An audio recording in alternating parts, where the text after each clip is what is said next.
சேனலேருந்து தொடர்ந்தாப்பில் நீங்கள் வீடியோக்களை பார்க்க நினச்சிங்கன்னா இது ஒரு நம்ம சேனலை சப்ஸ்கிரைப் பண்ணாங்க சப்ஸ்கிரைப் பண்ணுங்கள். கீழே பெல் சிம்பிள் இருக்கும், அதையும் கிளிக் பண்ணுங்கள். சரி, வாங்க நம்ம வீடியோக்குள்ளே போகலாம். வணக்கம் நண்பர்களே. கடைசி காலத்தில் என்னை உட்கார வச்சு சோறு போடுவாங்கன்னு தான் 5 பிள்ளைகளை பெற்றேன். ஆனால் என் கணவர் இறந்த பிறகு என்னை தனியாக நிர்கதியாக விட்டுட்டாங்க. கஞ்சி ஊற்றலை. என் கைகால் முடங்குற வரைக்கும் எனக்கு என்ன கவலை, உழைச்சி சாப்பிடுவேன்னு வைராக்கியமாக வாழைப்பழக்கூடிய தலையில் சுமந்தேன். இந்த கனவு போல் 25 வருஷம் ஓடிடுச்சு. இன்னும் என்னோட கால்கள் ஓயாமல் ஓடிக்கிட்டே இருக்குது. உற்சாகமாக பேசுகிறார் காமாட்சி பாட்டி. கரூர் மாவட்டம் புகழூர் ஒன்றியத்தில் உள்ள தோட்டக்குறிச்சியில் ஒரு சிறு குடிசையில் ஒண்டி குடித்தனம் நடத்தி வருகிறார் காமாட்சி பாட்டி. 90 வயது நிரம்பியும் உடலிலும் உள்ளத்திலும் திடம் குறையவில்லை. வாழைப்பழத்தை ஒரு தாம்பாளில் வைத்து தெரு தெருவாக அலைந்து விற்பனை செய்து அந்த வருமானத்தில் வாழ்க்கை வசந்தமாக வாழ்ந்து வருகிறார் அந்த காமாட்சி பாட்டி.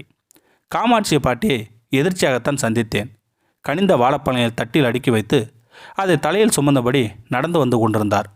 கரகாட்ட ஆடுபவர்களின் சிரத்தையோடு கூடையை தலையில் வைத்து அதை கையால் பிடிக்காமல் அசால்ட்டாக பாட்டி நடந்து வந்ததே ஒரு வித்தியாசமாக இருந்தது. வாழை வாழை கூறு 20 ரூபாய், இயற்கையாக விளைஞ்சது தாயி, கொம்புதானா இனிக்கும் என்று பொக்கவாய் மொழியில் அந்த பாட்டி கூவிய விதமே வித்தியாசமாக இருக்கிறது. கொரோனா காலம் என்பதால் பெரிதாக யாரும் அவரை சீண்டவில்லை. சிலர் பாட்டியை நிறுத்தி விலையை விசாரிக்கிறார்கள். அதில் ஒருவர் மட்டும் பழங்களை வாங்குகிறார்கள். தலையை கிறுகிறுக்க வைக்கும் உச்சி வெயிலில் காமாட்சி பாட்டி சளைக்காமல் எல்லா பழங்களையும் விற்றுவிடும்.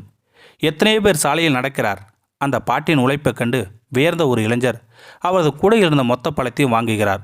அனைத்தையும் விற்ற நிம்மதியோடு நிழல் பார்த்து அமர்ந்தவருடன் பேசினேன் நான். எப்பப்பா என்ன வெயில் என்று ஆசுவாசப்படுத்தி கொண்டு ஒடுங்கி போன முகத்தில் வலிந்த வியர்வை உழைப்புக்கான வெகுமதியாக பாவித்து முந்தானையால் துடைக்கிறார் அந்த வயதான பாட்டி. நான் வாக்கப்பட்ட வந்த ஊர் இதுதான். என் வீட்டுக்கார் பேர் மருதன். கூலி வேலை தான் பார்த்தாரு. ஆனால் என்னை உள்ளங்கையில் வச்சு தங்கமாக தாங்கினார். சோத்துக்கு வழினாலும் வாழ்க்கையில் சுகத்துக்கு பஞ்சமில்லாமல் இருந்துச்சு. 2 ஆம்பளை பசங்க, 3 பொம்பளை பிள்ளை, 5 பிள்ளைகளையும் பிறந்தாங்க.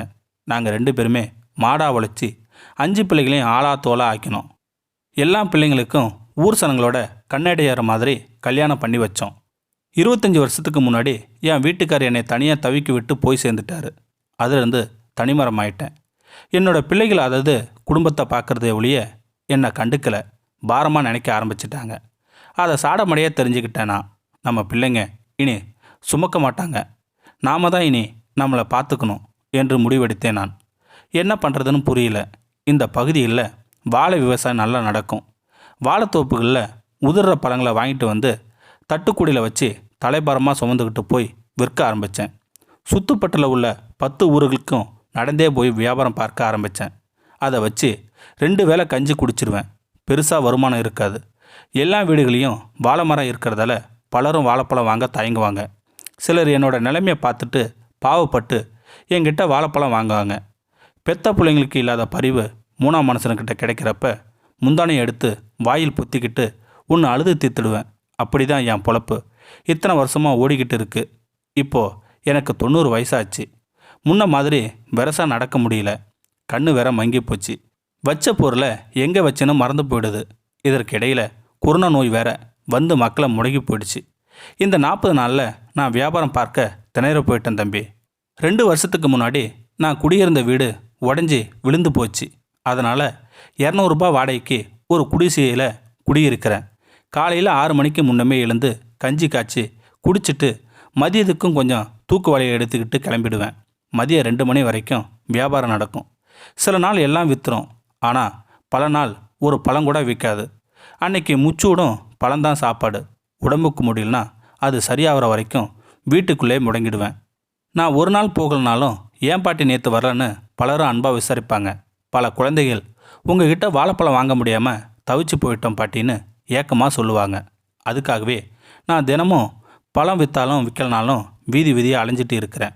பழம் விற்கிதோ இல்லையோ 10 தெருவை சுற்றி வந்தால் தான் நிம்மதி. என் கட்டை சாயிற வரைக்கும் இந்த அலைச்சல் ஓயாது என்று முடித்தபோது அவர் குரல் இலகி போயிருந்தது. அதில் தெரிந்தது அன்பின் இயக்கம். இந்த வீடியோ உங்களுக்கு பிடிச்சிருந்தா கமெண்ட் பாக்ஸில் கமெண்ட் பண்ணுங்கள். கூட உங்கள் ஃப்ரெண்ட்ஸுக்கு ஷேர் பண்ணுங்கள். இதுவரை நம்ம சேனலை சப்ஸ்கிரைப் பண்ணாங்க சப்ஸ்கிரைப் பண்ணுங்கள். கீழே பெல் சிம்பல் இருக்கும், அதையும் கிளிக் பண்ணுங்கள். தேங்க்யூ ஃபார் வாட்சிங்.